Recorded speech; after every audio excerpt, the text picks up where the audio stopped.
All right. Well, good morning. Good morning, everyone.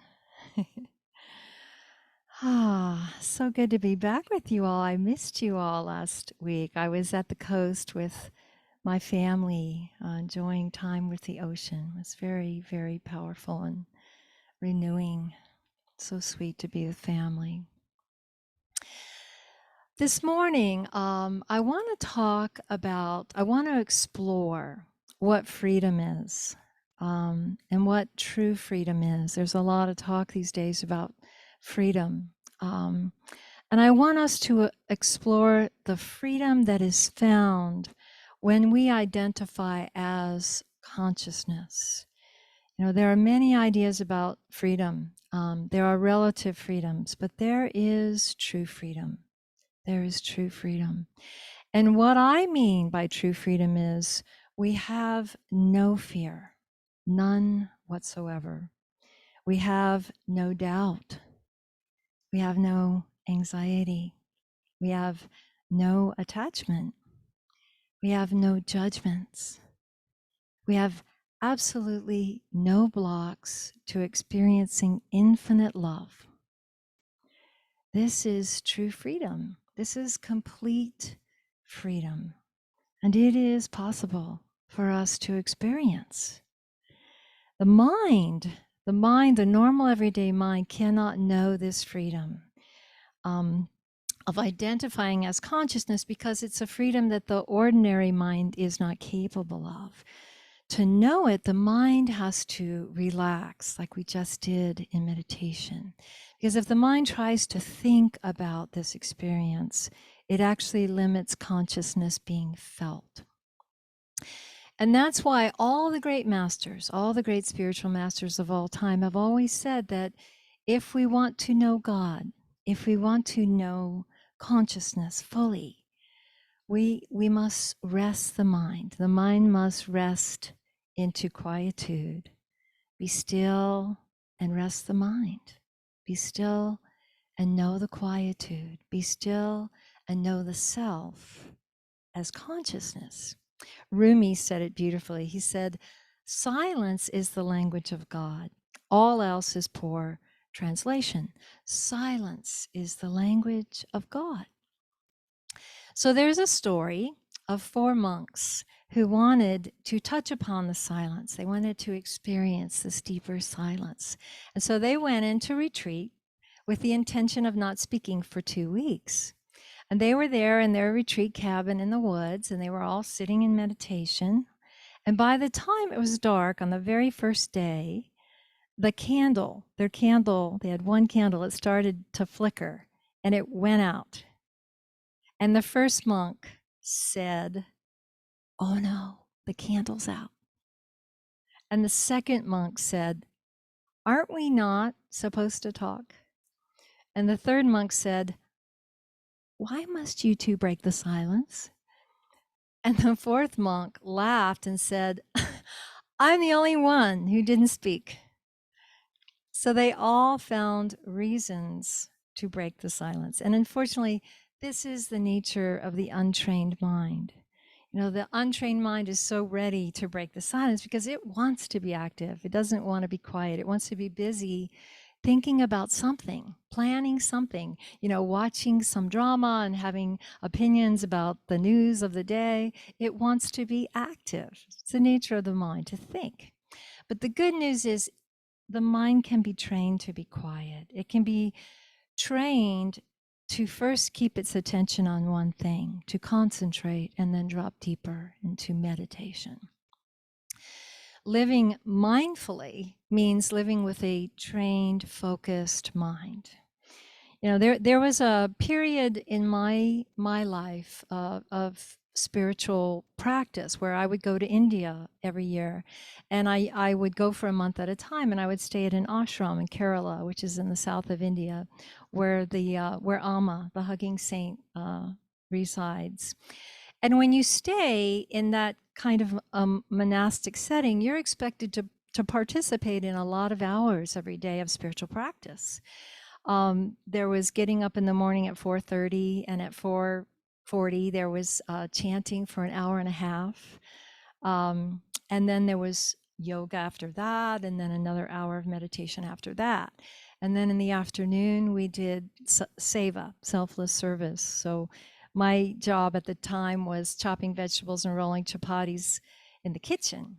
And we were to chant our mantra while we were making food so that we were putting spiritual energy into the food and we were keeping our mind focused during our work. My other seva was singing every afternoon while Amma gave darshan, which was an uh, incredible spiritual practice because I was just, singing mantras and devotional songs. And then in the evening, there were more programs. There was a Dharma talk, and there was chanting and meditation for another 2 hours. And then in the space, wherever we weren't practicing, we were encouraged to stay in silence. And there's a really good reason for that, and for all the spiritual practice, and also for keeping the silence when we weren't in a formal practice. Because all these practices that have been handed down for thousands of years, they refine the mind and they actually purify the mind and the heart.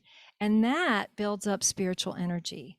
And the spiritual energy makes it possible for us to stabilize in greater consciousness, to stabilize in a more expanded awareness. So that's our normal. I remember when I'd come home from that month in India, I was so still inside, just quiet, and peace was just effortless.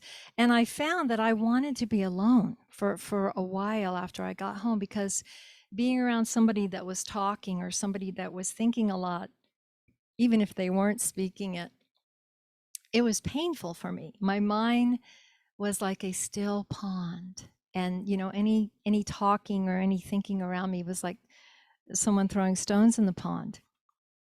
So to grow in our capacity to identify as consciousness, and I mean identify as consciousness versus what we normally are, and that's usually identified as a body and a mind and a set of thoughts and ideas. We tend to identify with our minds, our mental body, our emotional body, and our physical body. So to identify as consciousness, as that spaciousness, as that stillness, as a thing we call God, we need spiritual practice that focuses, concentrates, and quiets the mind. There's a great book, Unity teaches, offers in the C class, Meditation for Dummies. I'm not crazy about the name, but it's by Stephen Bodian, I believe, and it's really a wonderful book. It has so many practices for meditation, so I recommend that. I want to say, though, that the mind has its place, of course. The mind organizes and plans. It tells us, what to be cautious of and keeps us safe. And so we don't make the mind an enemy. The mind isn't an enemy, but it's not the master. It's not the master. And I think most of humanity is at a stage in evolution where it's really developing the mind. It just, it's wanting to just stay in the mind. And the mind isn't the master, the heart is the master. And that the mind actually wants the heart to be master. The mind realizes it is not capable of what the heart is capable of. It's not capable of that amount of consciousness. Rumi said again so beautifully, only with the heart can you touch the sky. Wherever you are and whatever you do, be in love. Be in love. Every spiritual tradition reminds us that God is love, that consciousness is love. So the more we live from the heart and relax the mind, the more free we are. Okay, this is true freedom. I imagine you could tell me of experiences in your life where you felt merged in love, where you felt merged in consciousness, where your mind was more quiet. And you'd probably say in that state, there was no judgment. There was no resisting, right? There was just that feeling of expansion of the heart, and it felt awake and it felt so alive in you. When we are fully, completely identifying as consciousness that is love, there's just this tiny bit of awareness that is aware that we are connected to a body, to an embodiment. You know, when we're fully in Christ consciousness, Buddha nature, merged in the Divine Mother, there's just this thread of awareness connected to an embodiment. You know, this is what Jesus was saying when he said, I'm in this world, not of it. You know, I'm in this world as consciousness. I'm not of this world. I'm not lost in body identification or mind identification. When we are in that full consciousness, we experience ourselves as omnipresent. We experience consciousness anywhere, everywhere present. We're anywhere consciousness focuses. If I have a friend that's sitting with me and we're sitting in that deepest state of consciousness, I can experience the I am they are. You know, I can experience the them I am. You know, I can feel the thoughts they think, I can feel the state of their mind and body. And it's not because I'm psychic, it's because I am experiencing them as a part of myself. I'm experiencing their consciousness as a part of myself. So, as consciousness, we can be anywhere present. And we all have this ability. It's not exclusive to just anyone, you know, because we are consciousness first. We're consciousness that gets attached to a body for a time. And if we quiet the mind and open the heart, we can feel ourselves as any I am we are. You know, this is a higher level teaching. I don't always speak at this level, but I did a spiritual retreat a week and a half ago, and I just really felt prompted, like, share the deepest teachings, you know, of how we stabilize in the fullest, most expansive consciousness. So I want to tell you a story. It's a different kind of prodigal son story. It's about a man named Jeremiah. And Jeremiah grew up with a mother whose heart was quite shut down. His mother's heart was very wounded. And as a child, Jeremiah longed for his mother's love, but she couldn't show it. You know, she was distant, she wasn't affectionate, and Jeremiah suffered a lot for lack of love. And as Jeremiah grew and he became a young man, he felt a lot of anger. He felt angry all the time. And he saw his mother in every woman, and he felt, you know, this resentment and this pent up anger. And he unconsciously caused hurt and pain in his relationships. Well, one day, Jeremiah felt so incredibly tired of his suffering, of his state of existence, of being filled with resentment all the time. And he wanted to be free of this suffering. And so he had heard of a healer. He heard of this medicine, this great medicine woman named Mother Mulia. And he heard she was deeply skilled at seeing where the heart was blocked and helping people remove the blockages. So Jeremiah went to this healer, and she agreed to do a vision quest with him. And so the day came for this vision quest, and they began. And the medicine woman guided Jeremiah into his heart, and she could see with her clear vision, her ability to be the I am that he is, that he was. She could see that a great darkness had overcome his mind. And she could see how the resentment and the hurt within him had poisoned his heart, and it was poisoning his relations. And with her immense love, with her wisdom and consciousness that was fully rooted in vast being, he felt safe. Jeremiah felt safe, and he felt held in love. He felt a greater love than he had ever felt before. And so his heart was opening. And at one point, he was sitting in front of Mother Mulia. He was sitting on the floor, and he was asking for help setting free. He could feel this big block in his heart, like this last big block that just needed to be liberated. And Mother Mulia, she was gazing at him with so much love. And she reached out and she started circling, caressing his heart center in a circular motion. And she was circling and just transmitting an immense amount of love and consciousness. And as she did this, she explained to him that his mother was also a wounded child who felt cut off from love, and that she had done her best, but she didn't know how to heal herself. And Mother Mulia gently told him that the essence of his mother's being did love him, and that he could let go, that he could let go now. And with the great love of his own being, he could liberate those thoughts of a lifetime of resentment and hurt. And so she just caressed his heart, and tears began to flow from his eyes. And inside and outside, he just began shaking and quivering. And he had this immense release. And he merged with this love, this infinite love, and he set free his thoughts and his story of being hurt. And he felt that love was setting him free, and it was setting free the resentment and the ideas of not forgiving.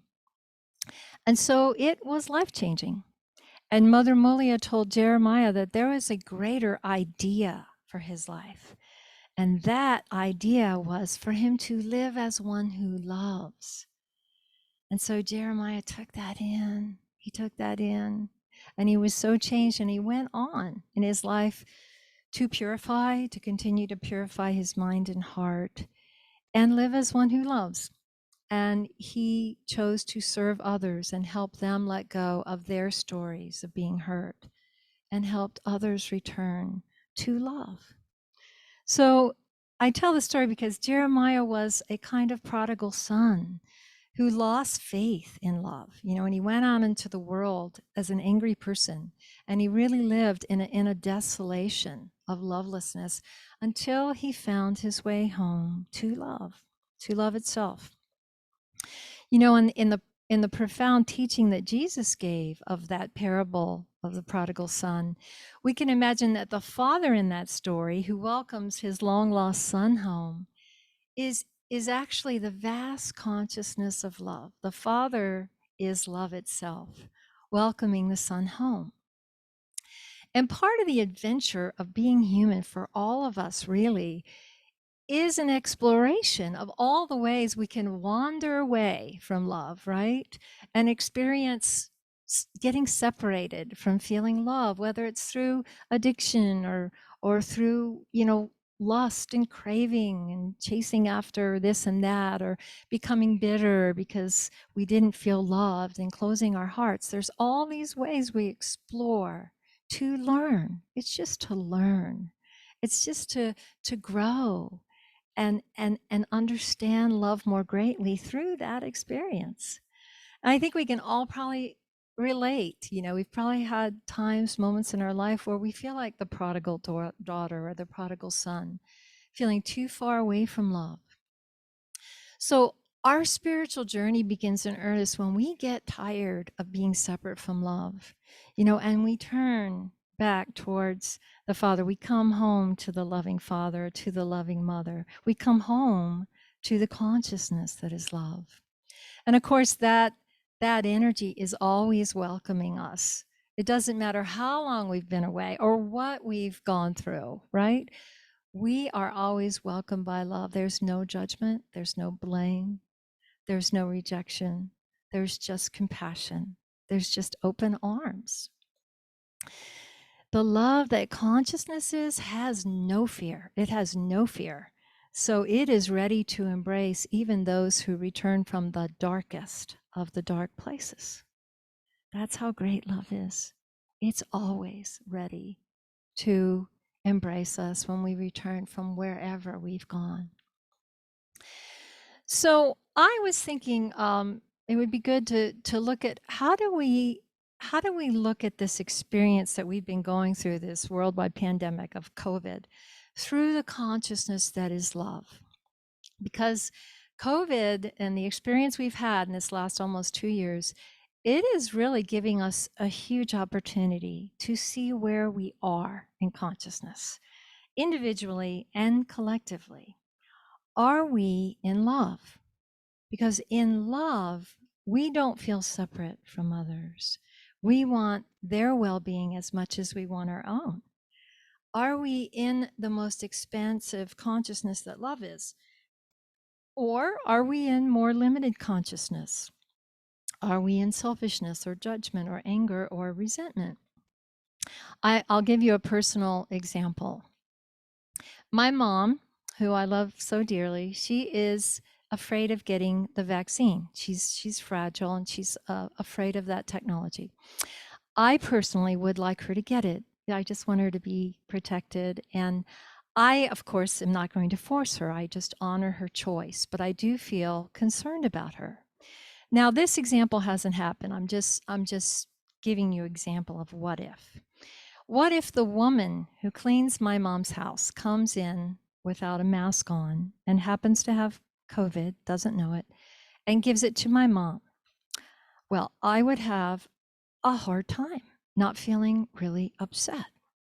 That would be really hard for my heart to embrace and experience. And if you asked me in that situation if I was capable of love for the housekeeper, for that woman, I would say, this is what I would say, that I can love their essential being, but I don't love the ignorance or the selfishness of her particular choice and action in this instance.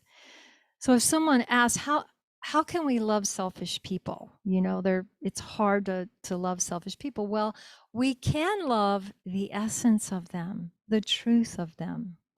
We're not at all required to love their selfish behavior, their limitations. We're not at all required to love self-righteous attitudes. We're not at all required to love ignorance, okay?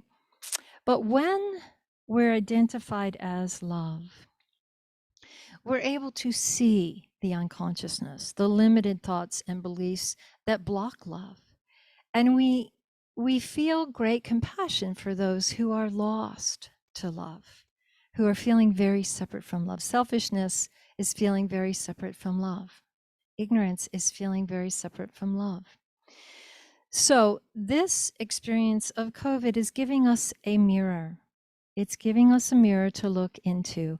Are we willing to sacrifice some personal freedoms to potentially keep others safe, to be in the greater freedom of love that merges us, that unites us, where we can't even feel separate? Can we keep our hearts open to the innate being of others, even when we don't sometimes love their views, or we don't love their choices, or we don't love their behaviors? It's a big, big, big question, and it's deep, and it takes a lot of looking and staying conscious with everything we feel. So I would like, for our discussion after service today, I'd like us to talk about this. I want to hear your thoughts and feelings and what this is bringing up for you. But the most essential point of my talk today is we can experience freedom that is so fulfilling, that is a resting in vast love itself. It is available when we quiet down and relax the mind and all its judgments and thoughts.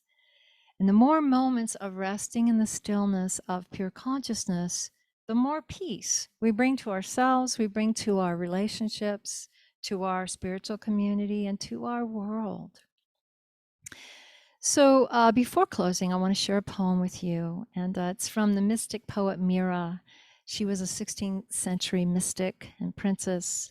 She was a lover of love, and her words really point, I think, to all of our heart's longing to be more fully identified as love itself. You are the life of my life, O Krishna, the heart of my heart. There is none in all the three worlds whom I call my own but you. You are the peace of my mind. You are the joy of my heart. You are my beauty and my wealth. You are my wisdom and my strength. I call you home, my friend, my kin. My present and future are in your hands. My scriptures and commands come from you. Supreme teacher, fountain of wisdom, you are the path and the goal. Tender mother, and stern Father too. You are the creator and the protector and the pilot who takes me across the stormy ocean of life. Our own heart knows that love is the answer, like my song. Love is the opening door. Our own heart wants us to give itself fully to love. So let us give time each day to training the mind to stay present with breathing or watching a candle or, noticing our footsteps and walking meditation on the earth. I invite you to spend more time feeling yourself as consciousness anywhere present. Sit and be with a tree or be with a lake. Feel yourself as a body of water or that diamond sparkling light on the water, the way the sun and the wind and the water plays. But spend time coming home to the love, to the welcoming mother, the welcoming father of all that is. This is where we find true freedom. Rumi said, "You are the soul of the universe. Your name is love." May we each know ourselves as the consciousness that is love. May each of us know that, and may all beings know themselves as love, as the consciousness that is love, that is free, that is happy and free. May it be. And so it is. Thank you. Thank you, Reverend Kathy. Welcome. We can take a moment and finish the recording if that's